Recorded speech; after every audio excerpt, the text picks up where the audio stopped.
महाराष्ट्र विधानसभा election के प्रचार के आज आखिरी दिन विरोध पक्ष की लोकसभा के कांग्रेस के नेता राहुल गांधी ने प्रेस कॉन्फ्रेंस की थी। वडाप्रधान नरेंद्र मोदी का एक नारा है, एक है तो सेफ है। उसका बैनर उन्होंने हाथ में रखा था, उसमें अदानी और नरेंद्र मोदी साथ में है और एक तिजोरी स्टेज पर रखी गई थी जिसमें से ये बैनर राहुल गांधी ने काढ़े थे। आगे देखिए पूरा प्रेस कॉन्फ्रेंस में राहुल गांधी क्या बोले मोदी और अदानी के लिए। वो क्या था, व्हाट वाज द नारा दैट मोदी जी गेव? क्या है? एक है तो सेफ है। हाँ, यस, दैट वाज। ये देखिए, इधर लाइए भैया इसको।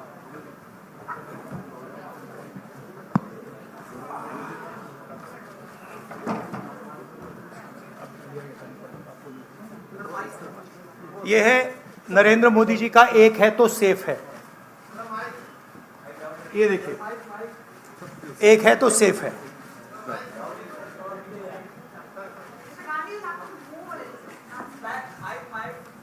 ओ हैवी। ये इसमें एक है तो सेफ है, ये नरेंद्र मोदी जी की महाराष्ट्र सरकार की स्ट्रेटजी है। हम आपको ये दिखाना चाह रहे हैं। मुश्किल खुलता है ये पकड़िए। ये देखिए, एक है तो सेफ है, देख लीजिए। और ये स्ट्रैटेजी का लक्ष्य है, देखिए, एक है तो सेफ है। धारावी का मैप है, ये भी दिखा दीजिए। दूसरा पोस्टर दीजिए। ये एक लाख करोड़ रुपए का धंधा चल रहा है। ये आप देखिए, हमारे प्रधानमंत्री जी और अदानी जी एक साथ खड़े हैं, एक हैं तो सेफ हैं, और ये लक्ष्य है। तो उन्होंने अपना नारा दिया है, हम उनका थोड़ा नारे को आपको समझाना चाहते थे। धन्यवाद राहुल जी। ये अच्छा है, इसको पीछे रखेंगे। अच्छा, वो पोस्टर भी लगा दो साइड पे, पकड़ लो पीछे। यहाँ एक इस साइड पकड़ लो। बताइए भैया। एक सेकेंड। आलोक देशपांडे, इंडियन एक्सप्रेस। राहुल जी, आप हमेशा कहते आए हैं कि महाराष्ट्र के डीएनए में कांग्रेस है। तो जब से ये इलेक्शन का मुद्दा शुरू हुआ, तब जब विकास का मुद्दा था, तो आज वो आगे कटेंगे तो कटेंगे, वोट जिहाद इन मुद्दों पे आगे रुक गया है। तो क्या आपको लगता है कि इन सारी स्लोगन्स के वजह से महाराष्ट्र के डीएनए को नहीं, उनका जो स्लोगन, मेन जो स्लोगन है,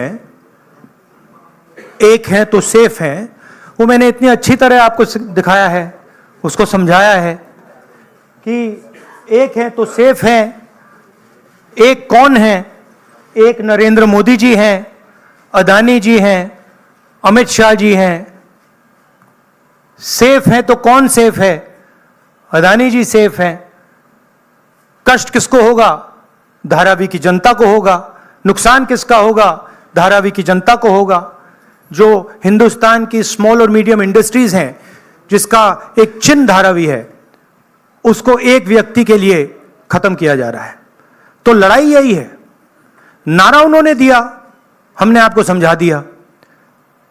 इस इलेक्शन का नारा मोदी जी ने दिया है और बिल्कुल सही नारा है। एक है तो सेफ है। सवाल है, सेफ कौन है? सेफ किसका है? एक कौन है? यह सवाल है। दीपक भट्टू से लोकमत। राहुल जी, आज मार्केट में किसानों को सोयाबीन का 4,000 रुपये करीबन रेट मिल रहा है। एमएसपी है 4,830 रुपया। तो आपने कहा है कि हम लोग 7,000 रुपये देंगे अगर सत्ता पे आएंगे तो, और प्लस बोनस। तो 4,000 और 7,000 प्लस बोनस, ये जो डिफरेंस है वो कहाँ से कांग्रेस कॉम्पेंसेट करेगी? ये हमने सारे कैलकुलेशंस कर रखे हैं, हमारा एक्सपीरियंस है, हमने ऐसी ही पॉलिसीज छत्तीसगढ़ में चलाई हैं। तो financially there is no problem, this is easily feasible, we have done all the calculations. Study किया है हमने, अगर आप डिटेल्स चाहते हैं तो हमारी टीम से हम आपको पूरा फाइनेंशियल डिटेल्स, ये जो हमारी कमिटमेंट्स हैं, इसका पूरा फाइनेंशियल डिटेल हम आपको दे देंगे, कोई प्रॉब्लम नहीं है। रंजीत सिंह, ANI। अभी राहुल जी गुड मॉर्निंग। मैं रंजीत, ANI से। आप चूंकि काफ़ी केंद्रित हैं धारावी के मुद्दे को लेकर के, तो मैं सवाल करना चाहूँगा कि 2005 से धारावी में कोई डेवलपमेंट हुआ नहीं है, रीडेवलपमेंट के नाम पे अगर हम बात करें तो अब जो योजना वहाँ चल रही है, आप चूंकि कह रहे हैं कि बिलियनियर को लखपति बनाने की कोशिश है, लाख करोड़ का उनका टारगेट है, तो 2005 से अब तक जो विकास नहीं हुआ है, अब अगर शुरू हुआ है उसमें आपको कमियां नजर आती हैं, और आप सरकार आने पे बदलने की बात भी की है महाविकास आघाड़ी ने। नहीं, विकास तो, नहीं हुआ सवाल नहीं है, रीडेवलपमेंट। हाँ, रीडेवलपमेंट। हाँ, तो उसके लिए अगर सरकार आपकी आती तो योजना बंद होगी, तो वो पुनर्विकास और लंबा नहीं किया जाएगा, 3 साल या 5 साल कम से कम लगेंगे, फिर एक बार शुरू होके और लेट। देखिए, हमारी पोजीशन बिल्कुल क्लियर है। ये जो जमीन है, जो लोग धारावी में रहते हैं उनकी जमीन है, वो उस पे सालों से रह रहे हैं, वहाँ पे वो काम करते हैं, स्मॉल और मीडियम बिजनेसेस का हब है। धारावी को कन्वर्ट करने में दूसरी भी इश्यूज हैं।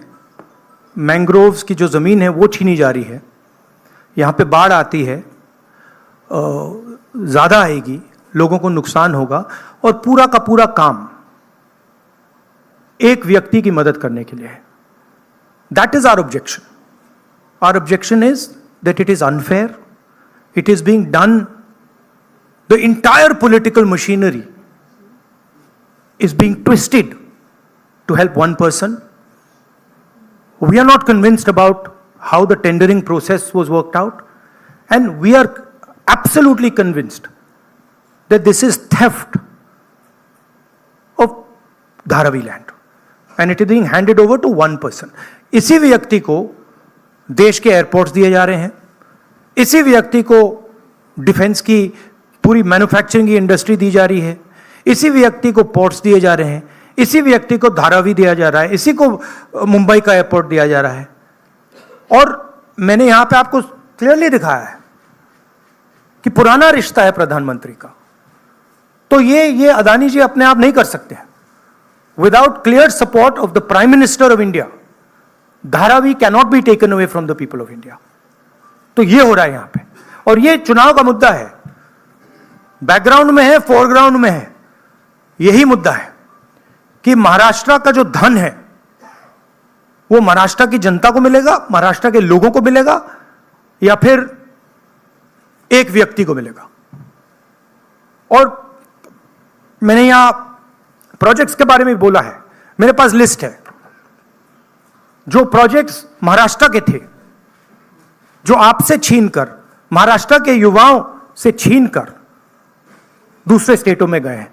मैं लिस्ट पढ़ना चाहूंगा, और टोटल इसकी जो वैल्यू है, महाराष्ट्र के युवाओं को मालूम होना चाहिए कि आपकी सरकार क्या कर रही है। वेदांता का फॉक्सकॉन सेमीकंडक्टर प्लांट जो था, 1 लाख युवाओं को महाराष्ट्र में रोजगार मिलता, 1.5 लाख करोड़ रुपए की इंडस्ट्री का प्रोजेक्ट था, यह आपसे छीन लिया गया है। टाटा एयरब्रश प्रोजेक्ट, 6,000 युवाओं को हाईली टेक्निकल रोजगार मिलता, 1.8 लाख करोड़ रुपए का प्रोजेक्ट है, यह आपके हाथों से छीन लिया गया है। IPhone manufacturing plant, 75,000 jobs Maharashtra के युवाओं को मिलते, 2 लाख करोड़ रुपए का प्रोजेक्ट था, यह आपके हाथ से छीन लिया गया है। International finances service centre, 2 lakh युवाओं को रोजगार मिलता, 1.63 लाख करोड़ का प्रोजेक्ट है, यह आपके हाथ से छीन लिया गया है। गेल पेट्रोकेमिकल प्रोजेक्ट, 60,000 करोड़ का प्रोजेक्ट है, 20,600 युवाओं को रोजगार मिलता, यह आपसे छीन लिया गया है। बर्थ ड्रग पार्क, 80,000 युवाओं को रोजगार मिलता, 3,000 करोड़ का प्रोजेक्ट है। सेमीकंडक्टर प्लांट्स, 90,000 करोड़ के प्रोजेक्ट्स हैं, 3 लाख युवाओं को रोजगार मिलता। टोटल 5 लाख युवाओं के जो जॉब्स हैं वो आपसे छीने गए हैं। महाराष्ट्र के युवाओं, आप इस बात को समझिए, धारावी की जमीन छीनी जा रही है, मोदी जी सामने बोल रहे हैं, एक हैं तो सेफ हैं, अदानी जी को दी जा रही है। 7 लाख करोड़ रुपए के प्रोजेक्ट्स आपसे छीने गए हैं और 5 लाख युवाओं को रोजगार मिल सकता था, वो आपसे लिया गया है और दूसरे प्रदेशों में गया है। यह रिकॉर्ड है, यह पक्की बात है, यह हवा की बात नहीं है। अनन्या गुप्ता, और पीटीआई। अगर आप इसके डिटेल चाहते हैं तो हम आपको सबको डिटेल्स दे सकते हैं। महाराष्ट्र के युवाओं, आप ये बात समझिए, आपसे आपकी सरकार, महाराष्ट्र की सरकार रोजगार चोरी कर रही है। Sir, if we see the tendering process, it is stated that everyone will get houses in Dharavi who are staying over there. So how do you claim and justify that people will get Everybody homeless? everybody knows how Adani tendering process works. The whole country knows it. Okay, everybody knows how CBI is used, how ED is used, how income tax department is used, how people are pressured. An example is sitting in front of you in Mumbai airport. It's there for everybody to see. Now, it's one thing if the media doesn't want to report it, right? But the fact of the matter is the whole country knows that Mr. Adani is fully supported by the Prime Minister, and anything that Mr. Adani wants, he gets. Sir Deepa इस कदम elections में साकाल, एक second please, अनुशासन please. Deepa कदम साकाल। धारावी का redevelopment policy कैसी होगी, इसका आपके पास counter agenda क्या है? धारावी का रीडेवलपमेंट कैसे होगा, इसका धारावी का डेवलपमेंट जो वहां के स्टेक होल्डर्स हैं उनके इंटरेस्ट को लेकर होगा। आज उनके इंटरेस्ट को परे किया जा रहा है, उनके इंटरेस्ट को निगेट किया जा रहा है और इनके इंटरेस्ट को पूरा सपोर्ट दिया जा रहा है। और सिर्फ धारावी की बात नहीं है, दूसरी जमीन की बात है, मैंग्रोव्स की बात है, मुंबई की फ्लडिंग की बात है। तो ये सिंपल चीज नहीं है कि भाई सिर्फ धारावी जा रहा है, ये बड़ा कॉम्प्लिकेटेड डिसीजन है। और हम चाहते हैं कि जो धारावी के स्टेक होल्डर्स हैं और मुंबई की जनता का इसका फायदा हो। तो जो भी होगा स्टेक होल्डर्स से पूछकर, स्टेक होल्डर्स के पार्टिसिपेशन के साथ होगा। एक व्यक्ति के लिए सारे रूल्स तोड़कर नहीं होगा। राजू सोनवने, एबीपी माझा।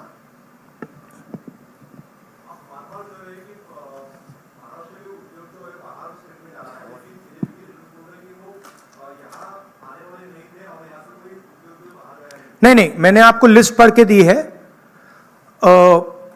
8 प्रोजेक्ट्स मैंने आपको डिटेल करके दिए हैं, क्योंकि बीजेपी ने बात बोली है मेरे बारे में कि कौन से प्रोजेक्ट्स की बात कर रहा हूं। तो ये हैं प्रोजेक्ट्स, लिस्ट हैं।